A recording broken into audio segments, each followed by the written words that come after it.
Buenas tardes, bienvenido a tu canal, nuestro canal LP Consultoría TV. Por acá quienes habla, Leonardo Parra, en nombre de LP Consultoría. Hoy día estaremos hablando de un tema muy importante, que es el tema de la identificación, ¿verdad?, y reconocimiento de tuberías dentro de una planta procesadora de alimentos o dentro de una planta oil and gas.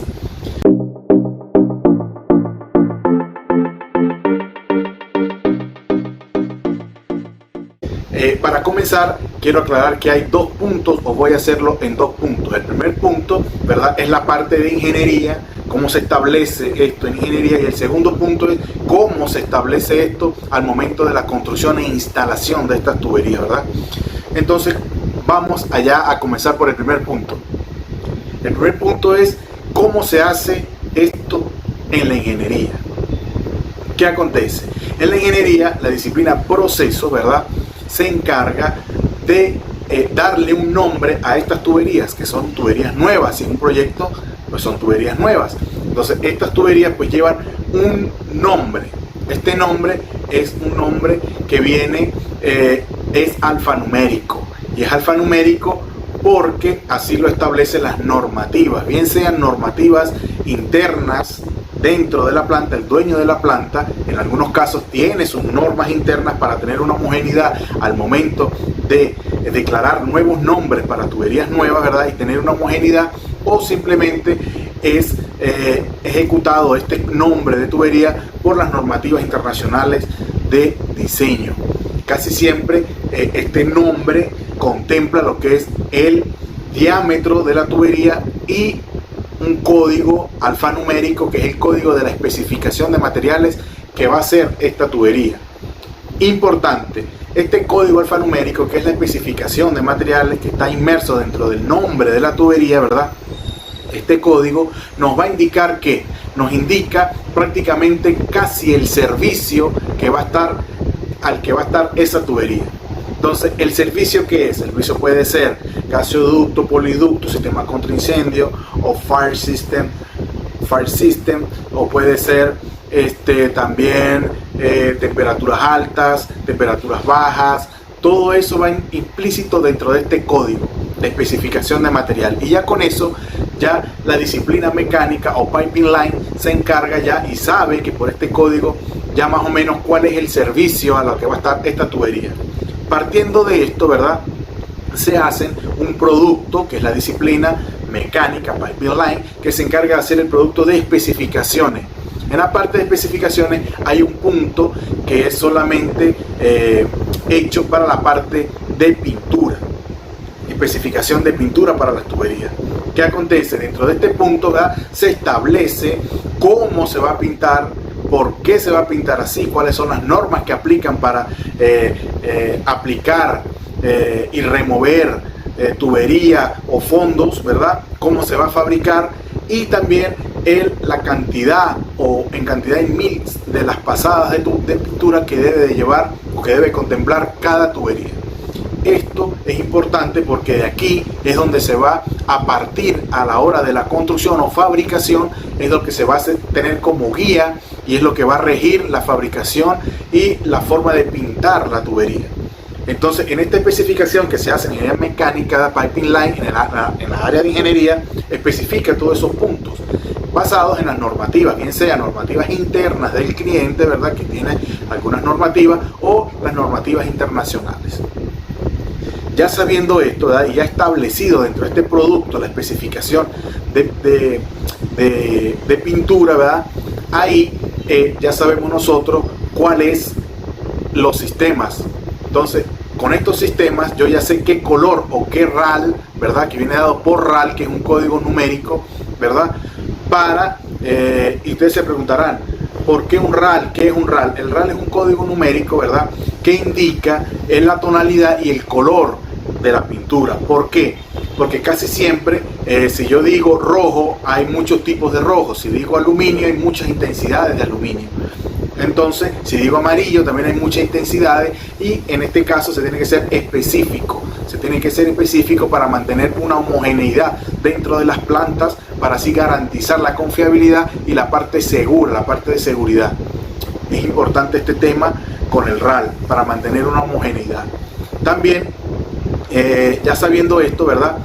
La parte de construcción, ahora vamos a pasar al paso 2, que es la parte de construcción, ¿verdad?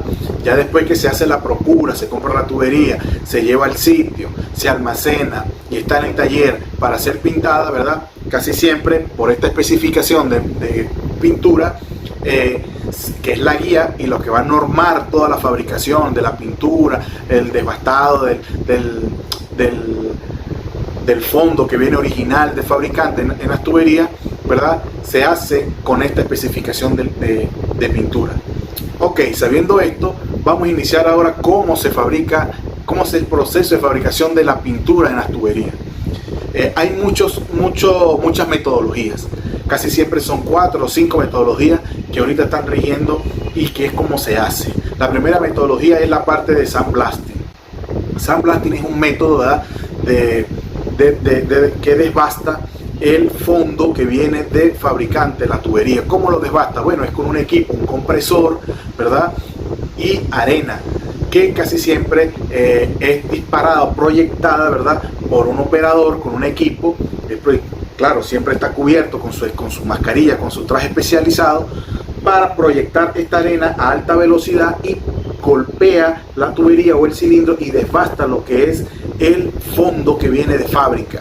¿Por qué se hace esto? Porque para pintar, ¿verdad?, para colocar el fondo rico en zinc, que es el que se especifica en las especificaciones de pintura en ingeniería, se debe llevar esta tubería al acero blanco o blanco no totalmente blanco, y esto se va a definir en la parte de ingeniería lo que requiera el cliente o lo que verdaderamente técnicamente se debe hacer, y para el servicio que se tiene que hacer esa tubería va a depender ese desbastado, ¿verdad? Entonces, ¿qué sucede?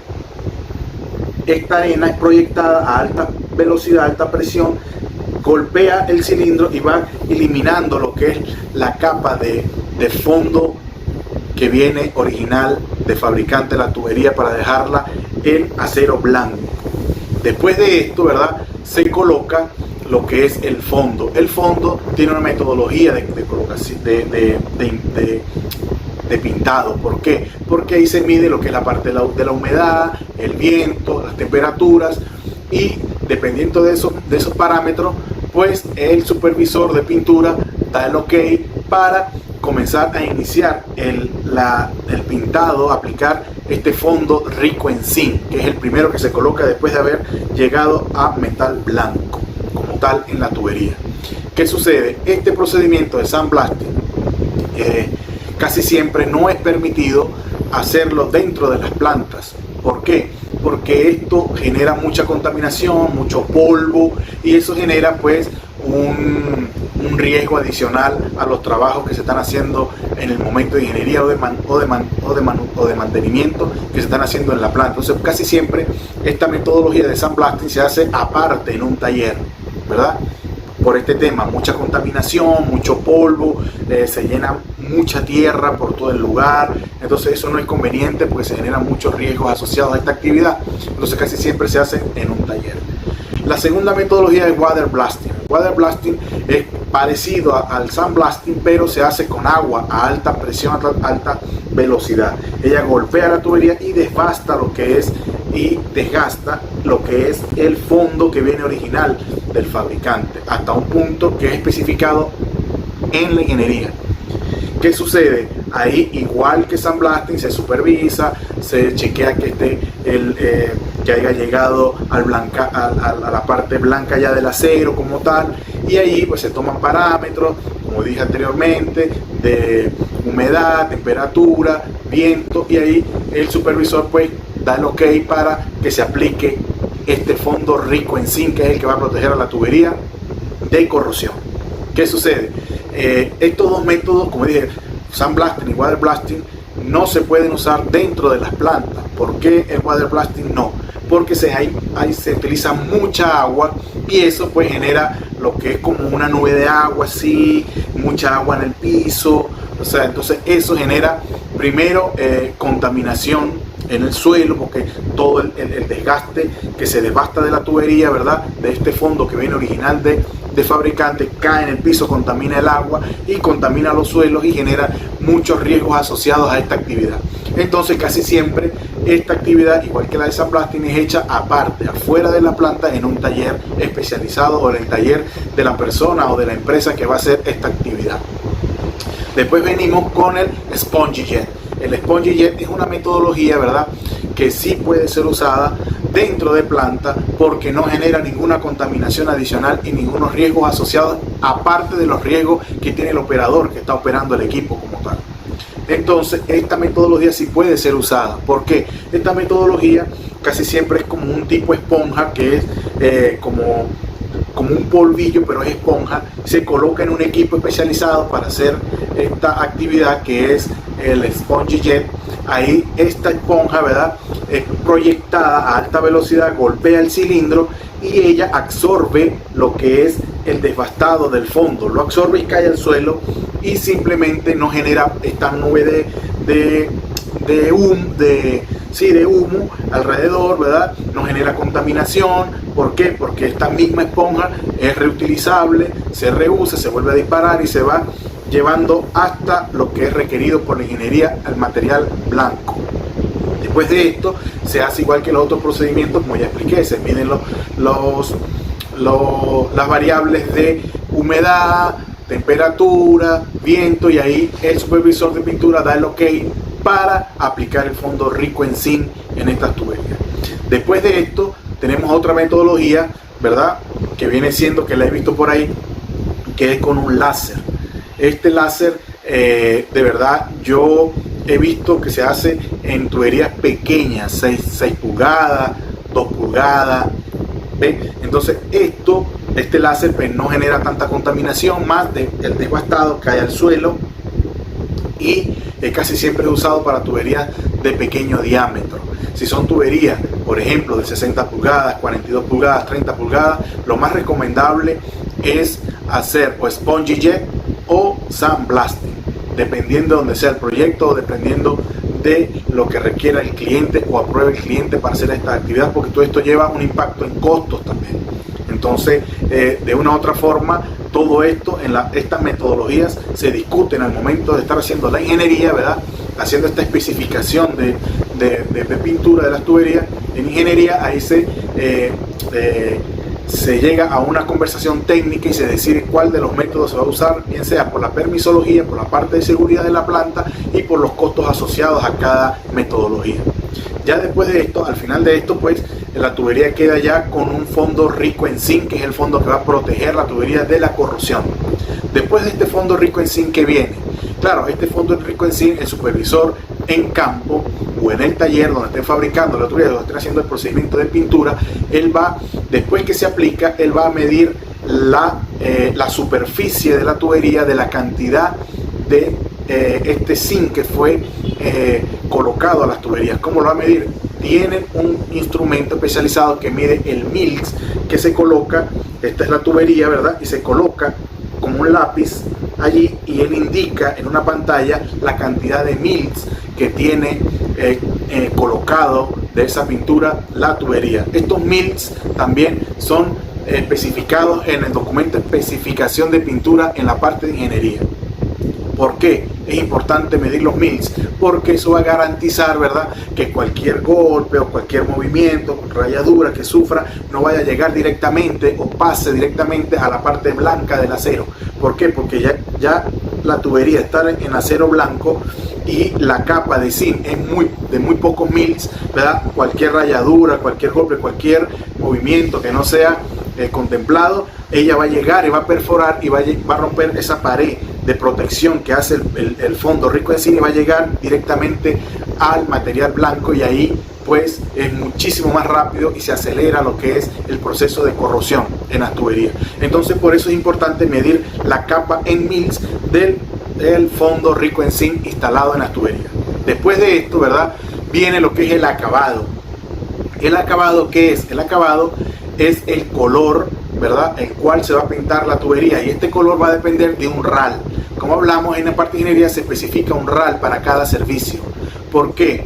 Por tener por primera parte, tener una homogeneidad dentro de la planta, y segundo, por tener una parte de seguridad, ¿verdad? Y prestar, eso es lo que se llama confiabilidad, de tener confianza y confiabilidad de que mis tuberías están pintadas según las normativas internacionales que rigen estos colores para los diferentes procesos que va a llevar, o los diferentes fluidos que va a transportar las tuberías en los diferentes procesos que puede hacer. Un ejemplo es un sistema contra incendio. El sistema contra incendio es un color rojo y ese tiene un RAL. Ese color RAL, ¿verdad? Es el color específico de intensidad del color rojo que es especificado para los sistemas contra incendio a nivel mundial. Entonces, el sistema contra incendio no puede ser amarillo, no puede ser anaranjado, ni puede ser cualquier otro color. Tiene que ser rojo del RAL que indica la especificación de tubería o normas internacionales, o bien sea las normas internas del cliente o dueño de la planta como tal. Entonces, sabiendo esto, allí se da el acabado, que viene siendo esta pintura del color RAL que indique bien sea para qué servicio va a estar prestando esa tubería. Y entonces aquí vamos a hablar un poco de lo que son los colores. Los colores pues casi siempre son, dentro de la industria petrolera, usted puede ver color verde, color azul, color rojo, color aluminio, color plata y color azul. Estos colores indican cada servicio. ¿Qué sucede? Por ejemplo, si usted ve una tubería de color rojo dentro de una planta, bien sea una planta de oil and gas o una planta procesadora de alimentos, usted automáticamente va a decir, esa es una tubería de sistema contra incendio. Si usted ve una tubería de color verde, ese color verde va a indicar que es una tubería de agua de servicio para la planta. Entonces, si usted ve una tubería de color azul, usted va a decir, esa tubería de color azul es una tubería que indica que está transportando aire. Si usted ve una tubería de color gris, aluminio o plata, ese color indica que es una tubería de procesos, a lo que la planta verdaderamente procesa. Si es una planta procesadora de oil and gas, es una planta que esas tuberías van a transportar ¿qué? Petróleo, gasolina, diésel y cualquier otro derivado que sea del petróleo va a pasar por esa tubería de color gris. Importante, y aquí hago un paréntesis. Dentro de la industria oil and gas, el color gris o color aluminio, que tiene un RAL, ¿verdad?, especificado por estas normas internacionales, cuando estas tuberías transportan lo que es gas, estas tuberías son de color aluminio gris, de este RAL, y adicionalmente se le coloca, si esta es la tubería, ¿verdad?, color gris, imaginemos que esta tubería de color gris, ¿verdad?, se le coloca un anillo de color amarillo, que tiene un RAL también indicado por su intensidad y su color. Ese anillo tiene una especificación de que de área de cobertura dentro de la tubería, que es el área que va a cubrir el anillo de color amarillo, que va a ser pintado de amarillo en el cilindro de la tubería como tal, para indicar que es una tubería de proceso, que es el color aluminio, y el amarillo, que es lo que es el anillo que se le hace de color amarillo para indicar que es gas. Entonces, ya si usted está en una planta, bien sea oil and gas o de procesamiento de alimentos, y usted puede identificar por estos colores que son normas internacionales dentro de una planta, usted ya puede decir que sabe qué está transportando cada planta. Importante, ustedes se preguntarán, pero si es una tubería que lleva un servicio de alta temperatura, ¿cómo voy yo a identificar esa línea? Bueno, casi siempre, o es así, se hace, esas tuberías que llevan o prestan servicio de altas temperaturas, bien sea agua, vapor, esas tuberías que llevan servicios de alta temperatura casi siempre llevan un enchaquetado de protección, ¿verdad? ¿Por qué? Esto también es especificado en estas especificaciones en ingeniería.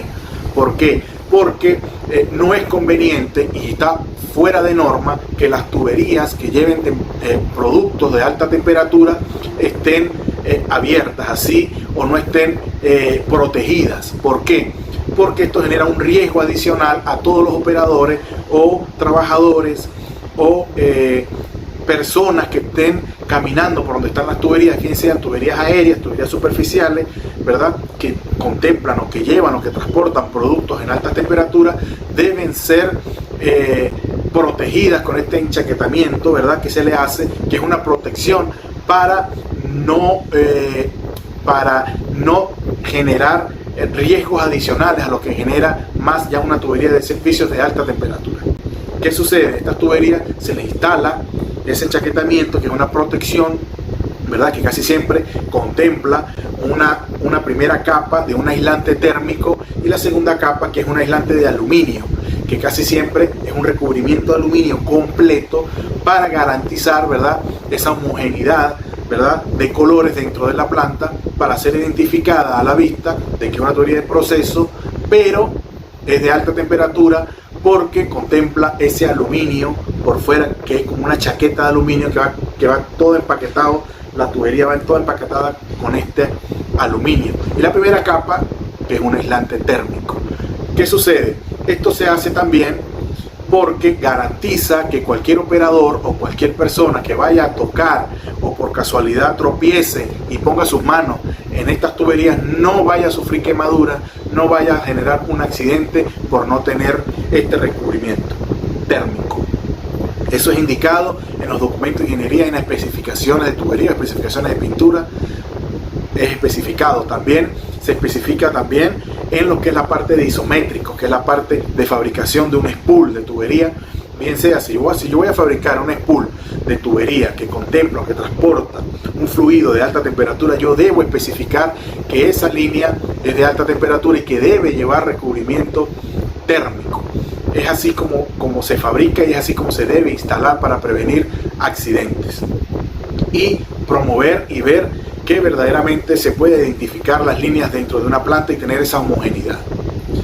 También es importante saber que todo estos colores, toda esta metodología de fabricación, toda esta parte de inspección, pues un poco más profundo y un poco más allá de lo que yo puedo estar especificando acá, pero yo tendría que hacer un video o un capítulo para cada ítem que estoy nombrando, porque verdaderamente son importantes y verdaderamente esto es como se debe hacer, así, un ítem, profundizar en todo lo que se hace, porque no es solamente una persona, es un equipo multidisciplinario que ejecuta toda esta parte.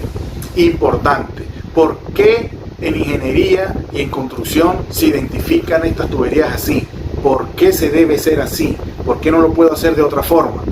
Bueno, primero, porque todo esto está estandarizado a nivel mundial.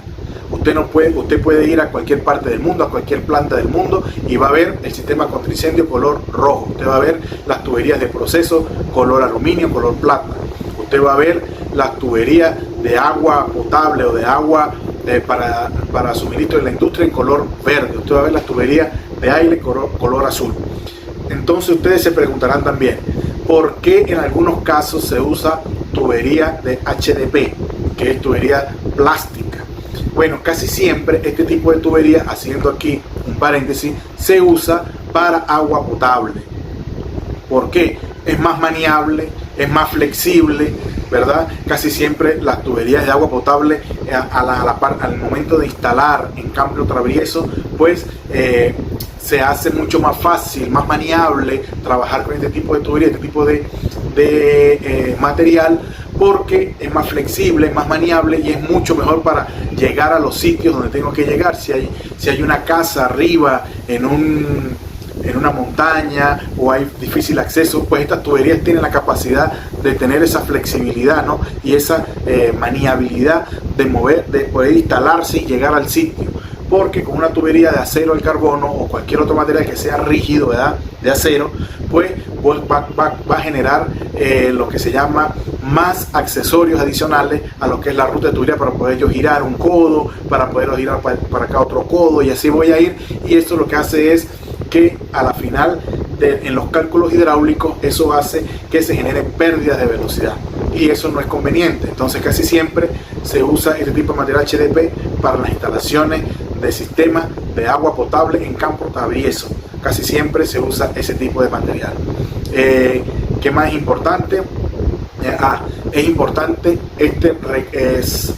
esta parte de los colores dentro de la industria también, porque al momento de asegurar la planta, ¿verdad?, el momento de que el seguro de la planta llegue a hacer el seguro, asegurar la planta por cualquier accidente que pueda ocasionar, ¿verdad?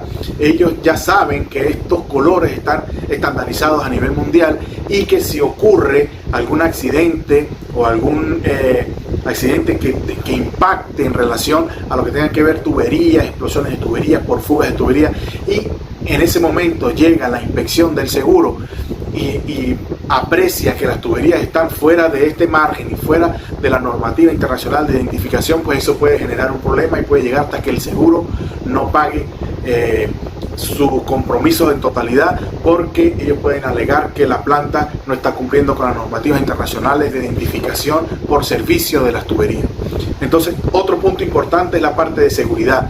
¿Por qué? Porque si yo voy a instalar o voy a diseñar un rack de tubería o instalar una tubería superficial que contempla vapor, contempla un servicio a alta temperatura o contempla diésel, combustibles, y yo voy a instalar esa tubería en un lugar por donde va a pasar muchas personas, ¿verdad? Yo como diseñador, en la parte de ingeniería, yo tengo que ver la mejor ruta posible para prevenir el paso o que por donde pasen mucha más gente. Yo como diseñador tengo que buscar una ruta que le saque el cuerpo a esa parte donde transita mucha gente. ¿Por qué? Porque estas tuberías pues casi siempre deben de ir así por normativa, ¿verdad? De diseño 1 y 2 de seguridad.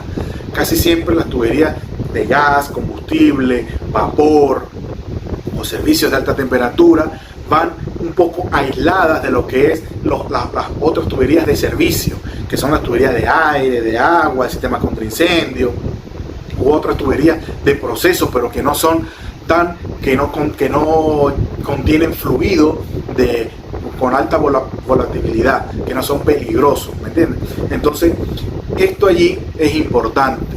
¿Por qué? Porque esto también está dentro de las normas de diseño y dentro de las normas internacionales de las plantas, bien sea oil and gas y plantas de procesamiento de alimentos. No es permisible tener en un rack, en unas tuberías superficiales, todas las tuberías, ¿verdad? Yendo por una misma pista de tubería, cuando son tuberías de servicio, tuberías de proceso que llevan o que contemplan fluidos peligrosos. Entonces casi siempre esto se evita. Si yo voy en un rack, yo puedo hacerlo.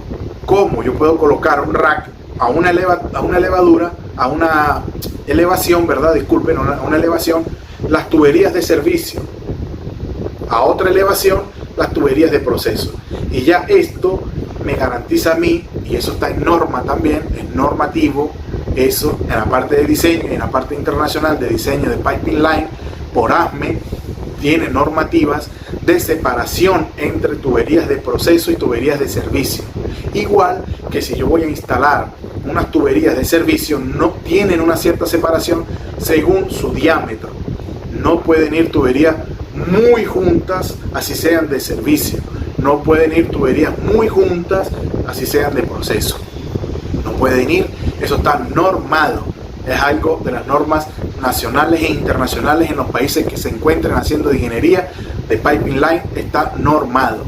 Entonces, de una u otra forma, todo esto lo que garantiza es garantiza una seguridad. Primero, una seguridad mecánica, una integridad o una seguridad física para el área donde se está instalando, donde se va a trabajar con ese tipo de servicio. Y la otra, garantiza un buen diseño y garantiza también la parte de seguridad, que esto todo está inmerso dentro de eso. Claro, también está inmerso en la parte de diseño, la parte de mantenimiento, que tiene que ver con los puntos de drenaje, puntos de venteo, toma de muestra. Todo eso está contemplado en la parte de diseño y normado. Entonces, por eso es importante saber este tipo de tips a la hora de hacer un proyecto de ingeniería. Bueno, mis amigos, espero les haya servido este video y espero que se sigan uniendo más personas a nuestro canal LP Consultoría TV, y quien les habló, Leonardo Parra, desde acá de Sao Paulo, Brasil. Un saludo, chao, chao.